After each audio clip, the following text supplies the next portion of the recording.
Hi, I'm Daniela and this is Jocelyn. Thanks for coming back to our channel. In this video, we're going to talk about what a birth plan is and how to create one.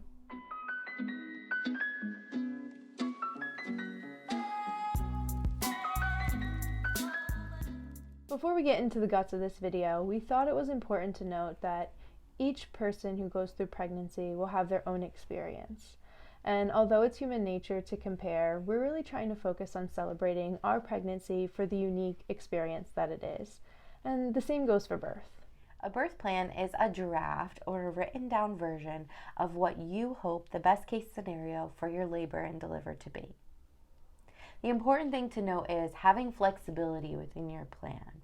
Of course, just like weddings, any big life event, buying a car, going through your career, we always need to have flexibility to know that things may not always go exactly as we expect them to, and building that into our plan will help us not feel so upset if they don't go the way we want them to 100%. So building a birth plan opens the door for a lot of choices. But that being said, there are certain situations where there aren't a lot of choices, like preterm birth, preeclampsia, sudden drop in a baby's fetal heart rate, or other complications can arise. So planning some flexibility around those situations will be really important. We found the biggest benefit to having a birth plan is knowing what to expect. Obviously, a triplet pregnancy is going to look pretty different from most other pregnancies. If you're curious to learn more about that, you can check out the link above. But with that being said, the best way to be prepared is to learn the information that comes with a triplet pregnancy. So we can take the scariness out of the unknown by being prepared for what can potentially happen and what our best case scenario will be. As you can imagine, there are many benefits to having a birth plan, so we'll share some easy ways to create your own. If you're just starting to formulate your birth plan, or if you're looking for something super simple, we found a checklist style birth plan from BabyList, which we'll leave in the description below. Even if you don't want to get a template involved, simply laying out your plans for delivery, recovery, the babies, and any other special notes should really do the trick. Setting a more broad goal to your birth plan is a really great way that you can revert back to it when unpredictable circumstances arise. Our main goal for our birth plan is to keep mom and all three babies safe. So every time we get stuck on something with our birth plan, we just go back to okay, what is going to be the safest thing for me and the babies, and go from there. Other broad goals can be if you're committed to a natural birth, staying committed to that, or staying as pain-free as possible through labor, which is also an option that I chose when I was going through birth. So there's lots of different broad goals you can set for yourself that can still mean a successful birth. A large focus of this video so far has been around the situations that really limit our choices. But now let's shift gears and focus on some of the choices we can make. These are going to be the medical considerations you want to include into your birth plan. For a more detailed version of a birth plan, we also have a link for a PDF from some other link that I'll put in the description below. Some of the considerations will depend on where you plan to deliver. For example, having your baby at home is very different from having your baby at a hospital, and that may impact some of the choices you have to make.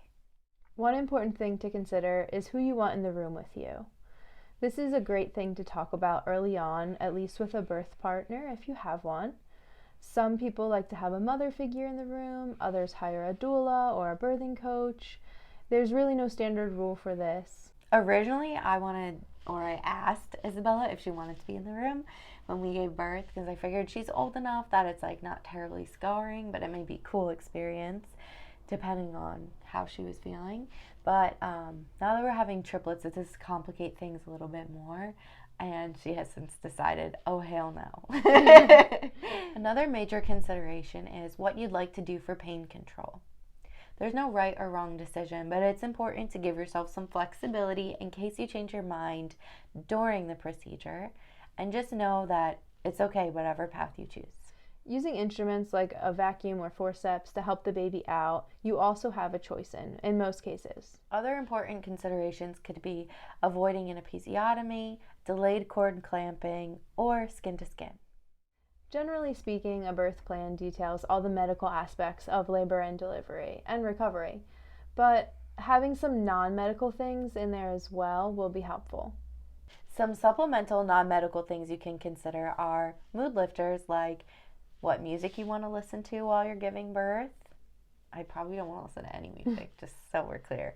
I'm going to be like focused, laser, probably. But also, if you want to have essential oils in the room, anything that can make you have comfort and peace during this time is really important. Again, this will look different for everyone. It's also great to run this by your medical team or wherever you plan to deliver to make sure those accommodations can be met. Because I'm sure they're not going to have essential oils in the operating room for me, but maybe in a birthing center where you have like a nice couch and a yoga ball. Be sure to include anything you think you'll need for the recovery process for yourself as well as the babies. For example, we would like our babies to be exclusively breastfed.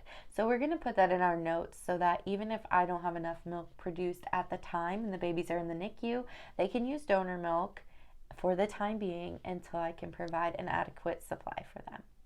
But we do plan to have Jocelyn also induce lactation and supplement for me as well. That process is in the works, so we'll definitely make a video about how it's going and where we are and share you all the details as soon as we have it. Once you have the first draft of your birth plan complete, a great next step would be taking it to your prenatal care team to see if there's any policies or regulations that would hinder your accommodations. Once your draft goes through its changes, hopefully not too many, and looks as complete as it can be, we find it's helpful to now switch gears and focus on preparing your body for what you're going to go through next. Also, once ours is complete, I'm probably going to laminate it and put it in a bag for us to bring and not forget. Although it might change, so lamination, dry erase, in case we have to move Hey, stuff we just around. bring a little Sharpie the day of, but if it's laminated and like blood gets on it or something, that's okay. Okay. You're like, why would blood get on it? Right. I don't know, they're cutting me open. I just figure it's going to be like... It says right here in the birth plan, cut her open. Even if you don't want to go through the hassle of laminating or even writing a beautifully detailed birth plan, knowing that it might have to be rewritten a million times, just being educated about the birthing process and what you may encounter really does help when you're making fast-paced emergency situation decisions. We hope that this video helps you create your own birth plan. And if you found it valuable, please go ahead and like and subscribe. And don't forget to turn the notification bell on so you can stay up to date on all things Lesbi-Honest. See you soon.